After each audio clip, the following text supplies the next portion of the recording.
Channel पर आपका फिर से स्वागत है। आज के वीडियो में हम प्रत्यय की पहचान करना सीखेंगे।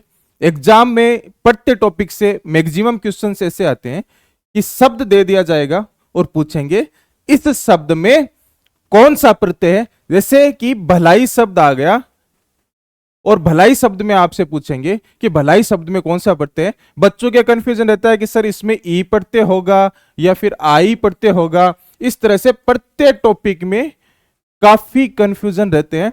आज आपके ये सारे कंफ्यूजन दूर करने वाले हैं। शब्द में प्रत्यय की पहचान करना सीखने वाले हैं। तो प्रत्यय को कैसे पहचाने, प्रत्यय युक्त शब्द में मूल शब्द अथवा धातु की पहचान कर प्रत्यय की पहचान की जा सकती है। इससे पहले के वीडियो में मैंने समझाया है कि धातु क्या होती है और शब्द क्या होते हैं। शब्द और धातु में अंतर मैंने समझाया। तो शब्द और धातु को पहचान लिया तो प्रत्यय की पहचान की जा सकती है। उपसर्ग में भी हमने देखा था कि अगर हमने मूल शब्द को पहचान लिया तो उसके आगे जो बचेगा वह उपसर्ग होगा, और जब मूल शब्द को पहचानने पर या धातु को पहचानने पर पीछे जो बचता है वो प्रत्यय होता है। आप सबको पता है कि प्रत्यय शब्द के पीछे लगते हैं। अब हमें नहीं पता कि मूल प्रत्यय होगा क्या। जैसे भलाई में देखा हमने कि ई प्रत्यय होगा या आई प्रत्यय होगा। इसकी पहचान करना इन उदाहरणों से सीखने वाले हैं। किसी शब्द में कौन सा प्रत्यय होगा इसकी पहचान सीखेंगे। भलाई शब्द आपके सामने है, पहला शब्द आपके सामने है जो है भलाई। तो भलाई में आप देखेंगे कि मूल शब्द क्या है। हमने देखा कि मूल शब्द या धातु की पहचान करनी है। तो भलाई में आपको क्या नजर आ रहा है, बताओ। भलाई में आपको भला शब्द नजर आ रहा है। यहां पर आप देखेंगे भला शब्द पहचान पा रहे हैं आप। भला शब्द यहां भलाई में पहचान पा रहे हैं, बिल्कुल पहचान रहे हैं। अंत में क्या बचा आपके, ई बच गया, ई बच गया। अब आपको प्रत्यय कैसे लगाना है, प्रत्यय का अनुमान कैसे लगाना है, प्रत्यय की पहचान कैसे करनी है, यह तरीका मैं बताने वाला हूं। ध्यान से देखना। अब अगर आपको प्रत्यय की पहचान करनी है तो आपको क्या करना होगा, प्रत्यय कैसे बनाना होगा। जो अंतिम वर्ण है, जो मूल शब्द आपने पहचाना उसमें जो अंतिम वर्ण है उस वर्ण में से आप स्वर निकाल दो। भला में अंतिम वर्ण क्या है, ला है। ला में से आप स्वर निकालेंगे। बहुत बार बताया हुआ है, वन टॉपिक से मैंने स्टार्ट किया, बार बार मैं आपको बता रहा हूं कि स्वर कैसे निकालते हैं। तो आप देखेंगे ला को हम लय हलंत और आ स्वर के रूप में लिख सकते हैं। तो यहां पर क्या हुआ, आ गया, यहां पर क्या, ई। तो अब भला में से आपने आ स्वर निकाल दिया, पीछे क्या बचा, मूल शब्द में पीछे क्या बचा, ई बचा। इन दोनों को जोड़ दो, इन दोनों को जोड़ दिया तो क्या हो गया, आई। तो भलाई में कौन सा प्रत्यय हो गया, भलाई में आपके आई प्रत्यय हो गया। ई प्रत्यय नहीं होगा, आई प्रत्यय होगा। क्या किया हमने, जो मूल शब्द था उसका जो अंतिम वर्ण था, अंतिम वर्ण का स्वर निकाल दिया और उस स्वर को जो पीछे जो बचा उसमें जोड़ दिया। तो यहां पर भलाई में आपके आई प्रत्यय हो गया। फिर से देखते हैं।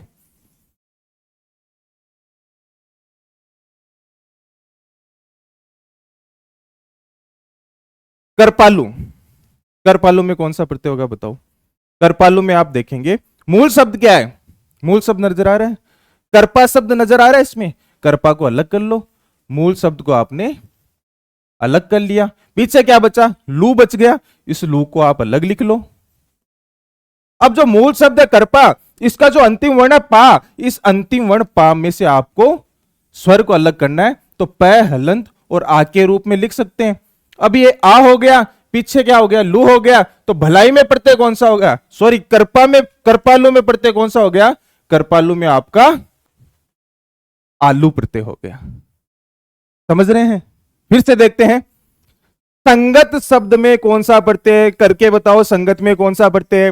फिर से संगत में आपको संग मूल शब्द नजर आ रहा है, संग शब्द को आप यहां लिख लो। पीछे क्या बचा, तय बच गया, तय को आप यहां लिख लो। अब संग में आप देख रहे हैं यहां पर कौन सा स्वर है, सर कोई मात्रा तो नहीं दिख रही। मात्रा नहीं दिखने पर कौन सा सुर होता है, बहुत बार बताया, कोई भी व्यंजन में जब मात्रा नहीं दिखती है तो वहां कौन सा सुर होता है, तब यहां ए स्वर छिपा होता है। यहां पर ग को हम ग हलंत और ए के रूप में लिख सकते हैं, कै को हम कै हलंत और ए के रूप में लिख सकते हैं। जहां मात्रा नहीं लगती वहां ए स्वर छिपा होता है। तो यहां तो ए हो गया, पीछे क्या बचा था, तय बचा था। ये ए और तय दोनों को मिला दो तो तो संगत में कौन सा प्रत्यय हुआ बताओ? संगत में आपके अत प्रत्यय हो गया। ऐसे ही आप ससुराल देखोगे तो अनुमान लगाओ क्या होगा ससुराल में। ससुराल में आप देखोगे ससुर शब्द नजर आ रहा है, तो इधर ससुर शब्द लिख दिया। पीछे क्या बचा? पीछे आपका लय बचा। और यहां ससुर में आप देखेंगे लास्ट में क्या, किसकी मात्रा आ रही है? आ की मात्रा आ रही है। तब इस लास्ट वाले की मात्रा अलग करनी है, तो आ की मात्रा अलग कर दो, तो इधर तो ससुर आ जाएगा, इधर आप आ की मात्रा अलग करोगे। मूल शब्द के लास्ट वर्ण में जो मात्रा है उसको अलग करनी है, तो यहां आ की मात्रा है, आ की मात्रा अलग करके इधर लगाओगे तो ये क्या हो गया? आल हो गया। ससुराल में कौन सा प्रत्यय हो गया? ससुराल में आल प्रत्यय हो गया। यहां न तो आप लय प्रत्यय कर पाओगे न ए प्रत्यय कर पाओगे। अगर आपको यह तरीका पता है तो इस तरीके से आप पहचान पाओगे कि ससुराल में आल प्रत्यय होगा। हमने जो मूल शब्द है उसका अंत में जो मात्रा लगी है, मूल शब्द के अंत में जो मात्रा लगी है उसको स्वर के रूप में अलग कर लिया, और जो पीछे बचा है उसमें लगा दिया, तो अपना प्रत्यय निकल के आ गया। ऐसे ही आप देखेंगे भारतीय में आप देखेंगे तो भारतीय में भी आप देखेंगे तो भारत और लास्ट भारत शब्द है, जो मूल शब्द आपने भारत देखा उसके लास्ट वर्ण में किसकी मात्रा? ई की मात्रा है। कौन सी? बड़ी ई की मात्रा है। बड़ी ई की मात्रा को अलग कर लो, लास्ट में क्या बचा? ये बचा, ये को यहां पर लगा दो, और यहां पर आप देखेंगे तो ई ये प्रत्यय भारतीय में हो गया। इस तरह से सीखा आपने कभी? इस तरह से प्रत्यय को आपने पहचानना सीखा है क्या? यह है प्रत्यय पहचानने का तरीका। अभी आपने शब्दों में प्रत्यय को पहचाना है, अब मैं आपको आगे धातु में प्रत्यय को पहचानना बता रहा हूं। ये सभी तो आपके यहां पे शब्द आ गए, एक शब्द और बचा है, भावुक शब्द को भी देख लेते हैं। भावु में आप देख रहे हैं कि भाव मूल शब्द है, और पीछे क्या बचा? पीछे आपके कै बचा, कै है। लेकिन जो मूल शब्द है उसमें कौन सी मात्रा लगी है? ऊ की मात्रा लगी है। हमने क्या सीखा? मूल शब्द के लास्ट वर्ण की मात्रा उसको निकालो, ऊ की मात्रा ऊ को अलग निकाल लो, ऊ को अलग निकाला तो ये ऊ है आपके, ये कै में जुड़ेगा, तो यहां पे उक प्रत्यय हो जाएगा और भाव आपके मूल शब्द हो जाएगा। ये तो आपको शब्द दिए हैं। अब शब्द की जगह अगर धातु दे दे, यहां तक तो शब्द है जिसमें आप मूल शब्द का अनुमान लगा सकते हैं, और मूल शब्द के बाद में मूल शब्द के जो लास्ट वर्ण में जो स्वर है उस स्वर को आप लास्ट में जो बचा उसके साथ रखकर प्रत्यय की पहचान कर सकते हैं। अब अपन धातु देख लेते हैं। तैराक, सर मूल शब्द का तो पता चल जाता है, लेकिन धातु का पता कैसे करें? धातु का पता करने के लिए आपको क्रिया की तरफ जाना होगा। तैराक शब्द किस क्रिया से संबंधित है? तैरना क्रिया से संबंधित है। तैरना क्रिया से संबंधित है तैराक। लेखक शब्द किस क्रिया से संबंधित है? लिखना क्रिया से संबंधित है। झूला शब्द झूलना क्रिया से संबंधित है। मिलाप शब्द मिलना क्रिया से संबंधित है। तो तैराक से आप क्रिया पर जाओ, क्रिया क्या होगी? तैरना। अब तैरना क्रिया होगी तो आप तू लगाकर प्रश्न कीजिए।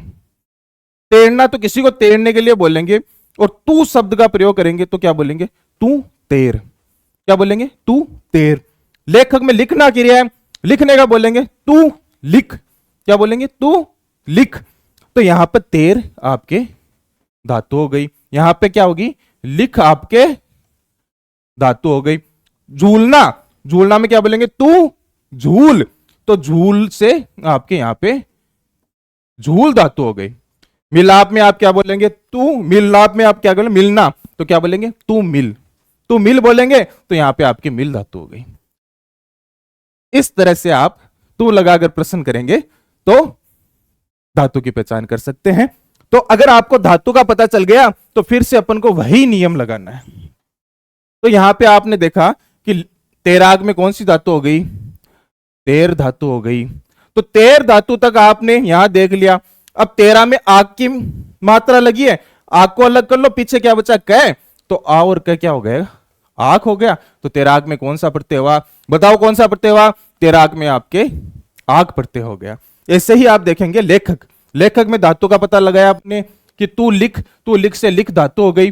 अब आप देखा कि लिख, लिख में है, यहां पर आप देख रहे हैं लेख और लिख में आप देख रहे हैं कि यहां पर कोई मात्रा नहीं है। मात्रा नहीं होती है तो वहां पर क्या होता है? इसको ख हलंत और ए के रूप में लिख सकते हैं। पीछे आपके क है, यहां पर क आ गया, तो इसमें यहां पर आपके लेखक में अक प्रत्यय हो गया। ऐसे ही आप झूला में देखेंगे, झूला में आप देखेंगे तो आप देखेंगे कि ल में लास्ट में आ की मात्रा लगी है।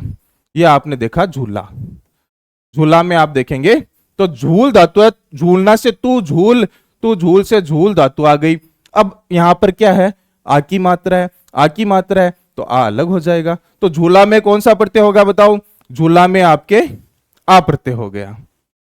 ऐसे ही मिलाप में मिलना से मिलाप बना है, तो मिल धातु है, मिल धातु है, फिर मिल धातु को अलग किया तो आपने देखा कि ला में आ की मात्रा है, पीछे प है, तो मिलाप में आपके आप प्रत्यय हो गया। तो इस तरह से शब्द और धातु में आप प्रत्यय पहचान सकते हैं। आपको क्या करना है, आपको शब्द को अलग कर लेना है, धातु को अलग कर लेना है, उसके साथ में आप देखेंगे कि जो मात्राएं लगी है उन मात्राओं को अलग करके जो लास्ट में बचा है उसके साथ लगा देना है, आपका प्रत्यय निकल के आ जाएगा। ज्यादा से ज्यादा प्रैक्टिस करेंगे आपके उतना ही ये कॉन्सेप्ट समझ में आएगा। प्रत्येक टॉपिक से 80 से लेकर 90% जो उदाहरण है उसमें यह नियम लगता है, और जिसमें नहीं लगता है वो कौन से हैं सर, जिसमें नहीं लगता है वो कौन से है, तो आप देखेंगे उनमें आप आसानी से वैसे ही पता कर सकते हैं कि गुणवान है, तो आप देख रहे हैं यहां पे गुण शब्द है और पीछे वान है। अब अगर यहां पर आप ये अंतिम मूल शब्द के जो अंतिम वर्ण से स्वर निकालेंगे, यहां पे आप देखेंगे तो अवान तो कोई प्रत्यय होता ही नहीं है, अवान तो कोई प्रत्यय होता ही नहीं है, तो यहां पर आप वैसे ही आसानी से पहचान सकते हैं कि वान प्रत्यय होगा। बंधुत्व में आप देखेंगे तो यहां पे बंधु शब्द है और वहां पर आप देखेंगे त्व प्रत्यय है, तो यहां पर आप देखेंगे कि बंधु में ऊ की मात्रा लगाकर देखेंगे तो यह नियम लागू क्यों नहीं होगा, क्योंकि उत्व कोई प्रत्यय नहीं होता है, तो ही प्रत्यय होता है। जैसे भोलापन में आप आपन नहीं कर सकते, आप अंतिम स्वर नहीं निकाल सकते, यहां भोला और पन, तो पन ही प्रत्यय होता है, आपन प्रत्यय नहीं होता। तो कुछ एग्जाम्पल जिसमें मैंने अभी ये नियम समझा है, ये लागू नहीं होता है, तो वो वैसे एग्जाम्पल है जिसमें आप वो नियम लागू भी करेंगे तो आपको कोई सार्थक प्रत्यय निकल कर नहीं आएगा। ज्यादातर एग्जाम्पल में वो नियम लागू होता है, जिनमें नहीं होता है उनमें आप आसानी से देख सकते हैं कि चमक मूल शब्द है, धार प्रत्यय है, जल मूल शब्द है, मय प्रत्यय है। तो इस तरह के एग्जाम्पल्स को भी आप आसानी से पहचान सकते हैं, जिसमें अपन को अंतिम वर्ण में से स्वर अलग नहीं करना है। यहां पर आधार तो कोई प्रत्यय होता ही नहीं है, तो आप इनमें आसानी से देख लेंगे कि दार ही होगा प्रत्यय। तो इस तरह से आप हर एक शब्द में प्रत्यय की पहचान कर सकते हैं। कुछ विशेष नियम और है, उन विशेष नियमों के बारे में भी चर्चा कर लेते हैं। विशेष नियमों में पहला नियम यह है कि जो इक प्रत्यय लगता है ना, अपना जो इक प्रत्यय लगता है उसके कुछ विशेष नियम है। आपने देखा होगा इक प्रत्यय में क्या होता है, जैसे इतिहास शब्द में इक प्रत्यय लगता है तो ऐतिहासिक शब्द बनता है। तो यहां पर क्या हो रहा है, यहां पर आप देखेंगे जो पहला वर्ण है ना, पहला वर्ण वो परिवर्तित हो रहा है। यहां तो ई था, यहां ए स्वर आ गया, स्वर परिवर्तित हो रहा है। यहां पर योग में देखेंगे आप ओ की मात्रा थी, यहां औ की मात्रा हो गई। तो इक प्रत्यय लगाने पर पहले स्वर में, पहले वर्ण में क्या परिवर्तन हो रहा है, इसके कुछ नियम है। वो नियम इस तरह से है कि मूल शब्द में अगर ए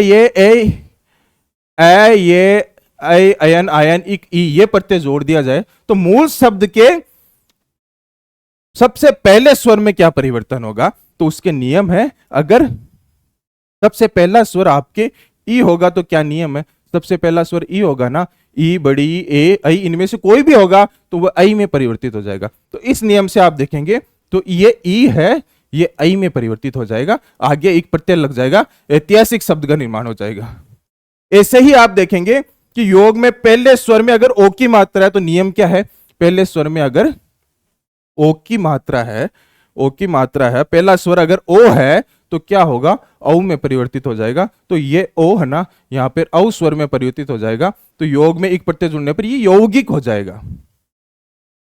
इन नियमों को मेरी सलाह आपको यह है कि याद करने की जरूरत नहीं है। अगर आपको शुद्ध रूप पता है, आपको पता है कि ऐतिहासिक ही होता है, ऐतिहासिक नहीं लिखा जाता है, यौगिक में ओ की मात्रा आती है, ओ की मात्रा नहीं आती है। तो अगर को आपको शुद्ध रूप पता है शब्दों का तो आपको ये नियम याद करने की वैसे ही आवश्यकता नहीं है। तो इस तरह से ये हो गया पहला विशेष नियम, जिसे आप शुद्ध रूप पता होने पर आसानी से हल कर सकते हैं। बाकी इस नियम का भी सहारा ले सकते हैं। दो नियम और विशेष, किसी शब्द में अंत में यह लिखा हुआ हो तथा उस पर यह से पहले कोई आधा वर्ण हो। अगर किसी शब्द के अंत में यह आ जाए और उस यह से पहले कोई आधा वर्ण आ जाए तो वहां पर क्या होगा, वहां पर आपके यह प्रत्यय माना जाएगा। कौन सा प्रत्यय माना जाएगा? यह प्रत्यय माना जाएगा। जैसे आदित्य में आपने देखा यह से पहले आधा वर्ण है तो यह प्रत्यय माना जाएगा। दाम्पत्य में यह से पहले आधा वर्ण है तो यह प्रत्यय माना जाएगा। काव्य में यह से पहले आधा वर्ण है, यह प्रत्यय माना जाएगा। वात्सल्य में यह से पहले आधा वर्ण है, यह प्रत्यय माना जाएगा। अधिकांश उदाहरणों में आपके यह नियम अप्लाई होगा। इससे ही तीसरा नियम देखते हैं। किसी शब्द के अंत में वह लिखा हो, शब्द के अंत में वह लिखा हो तथा वह शब्द मूल शब्द से उत्पन्न होने का भाव प्रकट करता हो तो वहां पर अ प्रत्यय माना जाना चाहिए। दो बातें हैं, एक तो अंत में वह हो और शब्द का भाव हो मूल शब्द से उत्पन्न होने का। जैसे कि कौरव शब्द का अर्थ होता है कुरु से, कुरु की संतान, कुरु की संतान कौरव होती है, तो उत्पन्न होने का भाव प्रकट हो रहा है।